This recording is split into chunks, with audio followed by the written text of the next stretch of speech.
Would you ever fly on America's worst airlines? Because according to Google, Frontier and Spirit were voted the worst budget airlines in the entire country. But how bad can they really be, and which is truly the worst? First up today, we're gonna be flying Frontier, and I have never flown them before, so I have no idea what they're like. But when I was doing the online check-in process, we got off to a pretty decent start. After getting the check-in email, I confirmed who I was and proceeded to the next step, where Frontier tried to sell me bundles, seating which was absurdly expensive just to pick where I wanted to be, before harassing me with even more add-ons they wanted me to buy. But probably the most insane thing is that if you want in-person check-in, you gotta pay $20. So I skipped this and decided to just complete the check-in instead. So now that we're all checked in, we're gonna head inside and grab the boarding pass. And remember, after this flight, we're gonna be flying Spirit to figure out which is actually the worst in all of America.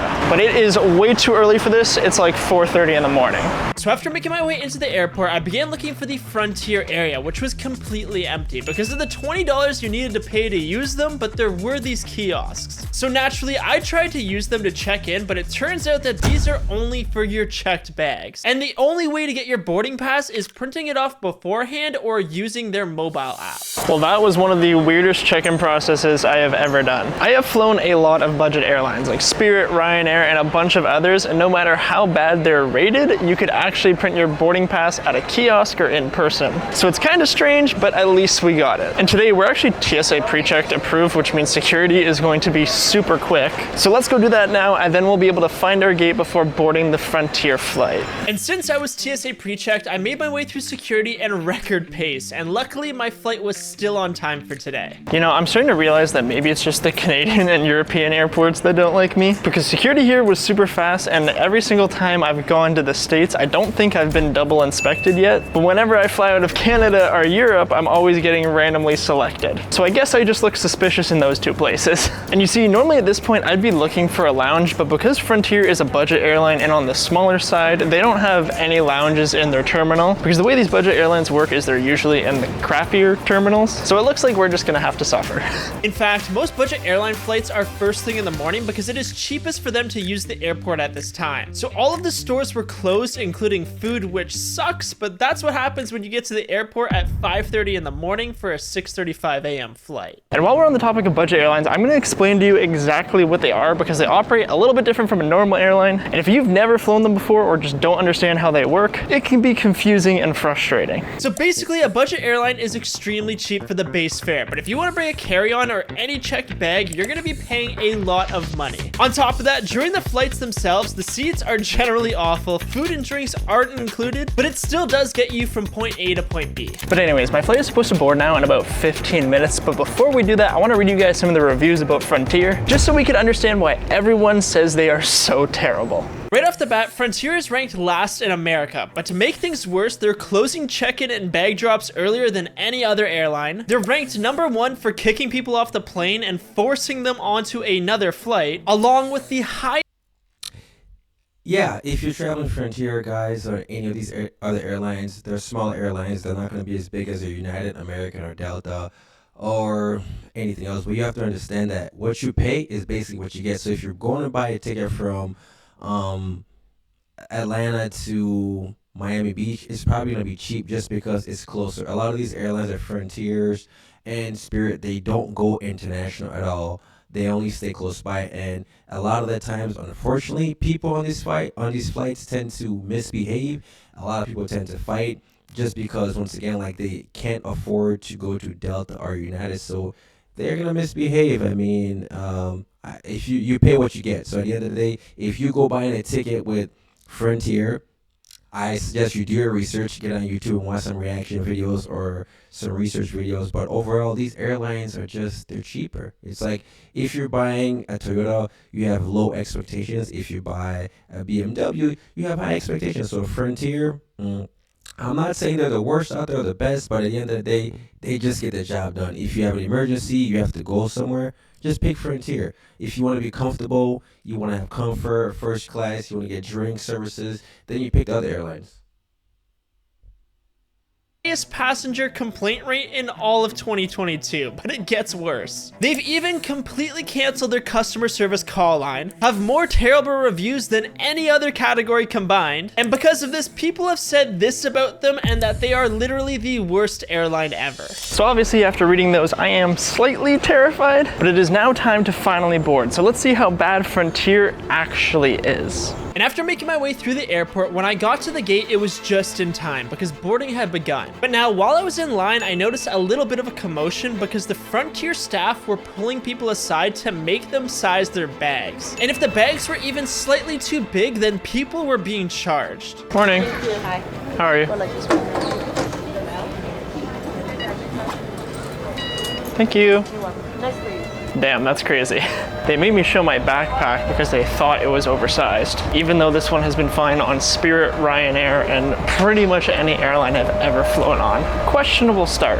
And I don't want to be that guy, but things are about to get much worse. Morning. Morning. So after making my way through the cabin, I noticed there were two types of seats, where the nicer ones looked like this, but the ones where I'd be sitting looked more like this, and eventually I made my way to my seat. Right off the bat, doing an initial comfort test, things didn't seem to be too bad, but the seat was definitely on the harder side. And one thing I did notice was how thin these seats were, and it was basically a piece of fabric over top of a plastic tub. And for some reason, the space for bags underneath the seat also weren't the greatest, and on top of that, these seats definitely wouldn't be reclining. So right off the bat, the seating is basically a copy paste of Spirit, but somehow it is actually kind of worse. There is less leg room, less bag room, and the tray tables are way smaller. Now, one thing that was extremely disappointing was that I knew for a fact this was the first flight of the day since it was so early in the morning, but still things were quite dirty. Now, one of the plus sides I did notice that since carry-on baggage costs so much extra, there was tons of space in the overhead bins. But as I made my way to check out the reading lamp, even though it was working, it appeared the AC was off for the entire cabin,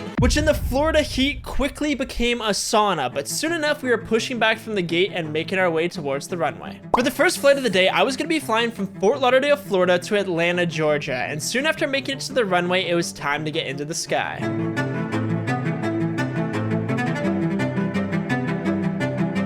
Now that I was in the air, I decided to look around and explore when I noticed some messy patches on the seat, but also the tray table. I'll be honest here, this is the smallest thing I have ever seen on any airline I've flown. In fact, it is so small that my iPhone is literally longer than this thing, and on top of that, it was also rusting with some pretty gross stuff inside. Now, under the tray table, the stains continued onto the back of the seat, and I really don't want to know what. Yeah, you have to be a little bit realistic. A lot of the times, these smaller airlines, you have to understand that they have staffing issues, and a lot of people do not want to work for them just because A, they don't pay as well, B, the benefits are not that well. So Eric just showed you here the seats were dirty. The tray table to put your food on is super small. Once again, like, these airlines are not made to go for long hauls. They're literally made to go for just in the States, nothing further. So like I said before, what you get is what you pay for. So at the end of the day, if the seats are dirty, the tray tables are small, look, you paid for it, get over it. You only paid what, $198? You only paid what, $75? So what you pay for is what you get. Stop complaining. This even is, but at least the safety pamphlet was normal. But anyways, now that I've been flying for a while, I noticed that the seat was starting to dig into my sides, which was extremely painful on my back. So I decided to head to the bathroom for a break, but things only got worse from here. After getting to the bathroom, it looked like every single one of the panels was hanging on for your dear life, thanks to a tape job, which, you know, is slightly concerning. And on top of that, things were quite disgusting, but at least there was decent headroom. Anyways, after making it back to my seat, we had begun our descent, but little did I know that things were about to get worse after we landed.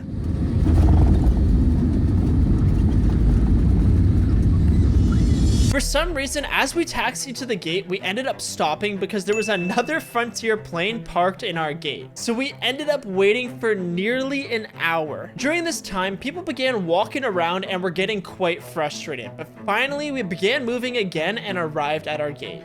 Thank you. Holy shit, that was brutal. So we ended up being stuck on the runway for about an hour, and to make matters worse, those seats were incredibly uncomfortable. The way it was finally solved was they had to tow away another Frontier plane so we could take its gate, and I don't know if it's Frontier's fault or the airport, and I'm sure some of you guys know way better than me, but I don't want to be too quick to blame Frontier just in case it's not their fault. But regardless, that flight was pretty brutal. The seats were super uncomfortable. The tray table was basically non-existent. It was also super messy, but the one plus side is that the staff were actually really friendly. But now that we're all done with Frontier, it's time to see how Spirit compares. And so far, doing the online check-in process actually went surprisingly well. After getting the check-in email, I was offered money in order to take a different flight home, which I decided to pass on. So after getting harassed with add-ons and agreeing to having no hazardous materials, I was all checked in and ready to go. But now obviously Frontier had a good check-in process too, and we saw how the flight ended up going. So it's gonna be super interesting to see how Spirit compares, but first we're gonna go check out a lounge because I definitely need it after that flight. I'm probably gonna go insane if Spirit's just as bad.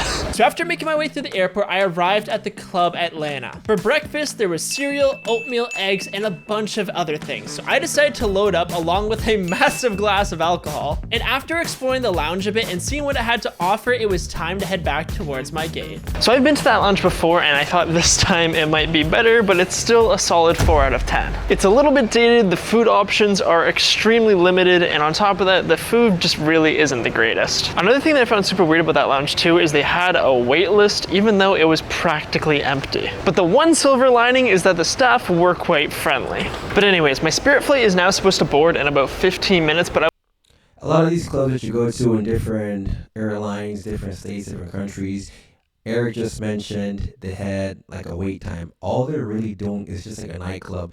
They're going to make you wait to make it seem like it's actually busy inside. It's just a marketing technique that a lot of us in customer service use, or if you're in the nightlife life. But yeah, they're just basically, they know that it's not that full, so they're going to have people wait outside of the line to make it seem as if it's full block. I wanted to read you guys some of the reviews, just so we could all understand why they're so bad. Right off the bat, people rate Spirit just above Frontier, but they're both still ranked at the bottom in all of America. In fact, people rate Spirit so low that articles have been written about how passengers should avoid them entirely, with reviews saying it was the worst flight experience people have ever had, to not use Spirit, and one person even wrote about how it was their first and last flight. So now that we know how people feel about them, fingers crossed they aren't gonna be as bad as Frontier. But it is gonna be super interesting to see how they compare. So after making my way through the massive airport in Atlanta, I eventually found my gate, which said things were still on time, but in typical Spirit fashion, it turns out that things were actually running late. The flight coming in arrived nearly an hour late when my original flight was supposed to be leaving. And after another 30 minutes of waiting around, it was finally time to get on board the Spirit flight. There you go. How you doing? Good, you? Great. Here. Appreciate that. Have a good one. It's time to see which is worse, Frontier or Spirit. We are in for an adventure. So after boarding the plane and not being greeted, I made my way through the cabin towards my seat when I noticed this was an older aircraft, which is good because these seats are better than the ones on the newer Spirit planes. By no means are these seats perfect, but after an initial comfort test, things appear to be alright. And the main downside I'd say is that the headrests were a bit on the stiffer side. Now, all things considered, since this was an older aircraft, things were in pretty decent shape, other than a few spots and stains on the seat, but unfortunately, the legroom was pretty tight. Another thing that was also a plus for Spirit is that there is pretty good room under the seats for bags, and plenty in the overhead. And that's because most people don't spend the money for a carry-on. But since we were running late, soon enough we were fully boarded and pushing back from the gate to try and make up some lost time. For the second flight of the day, I was going to be flying from Atlanta back to Fort Lauderdale in Florida, and after arriving at the runway soon enough, A lot of times when you're traveling on these airlines, when people who are working, I always say never take it personal, because a lot of people, just like any other jobs, they're going to be having a bad day. A lot of these companies pride themselves on having the best customer service, even Spirit Airlines, even Frontier Airlines. It's just sometimes like when people go to interview, yeah, you're probably going to fake it and say, yeah, I'm going to do my job to the best of my abilities. And then when you get to the job, you're just kind of like, I'm not trying to do nothing. But at the end of the day, it's the person you meet. So I would say when you're traveling, don't take it personal. These people just have stuff going on at home, and unfortunately, a lot of them just don't know how to leave personal business at home, but they bring it at work. Therefore, when you're boarding, they involve you in it. Enough, we were making our way into the sky.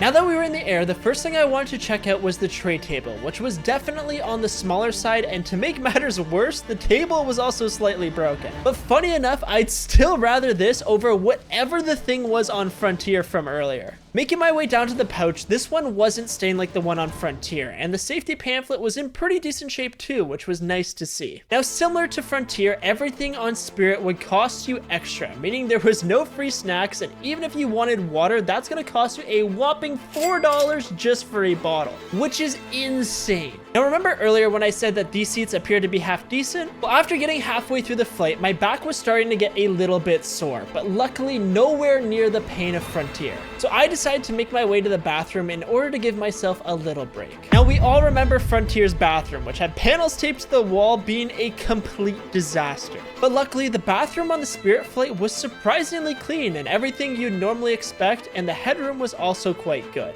But the only downside I will say is that the floors were quite sticky. But anyways, after making my way back to my seat, we had started our descent into Fort Lauderdale, and after narrowly missing an oncoming storm, we arrived at the airport with a pretty solid landing.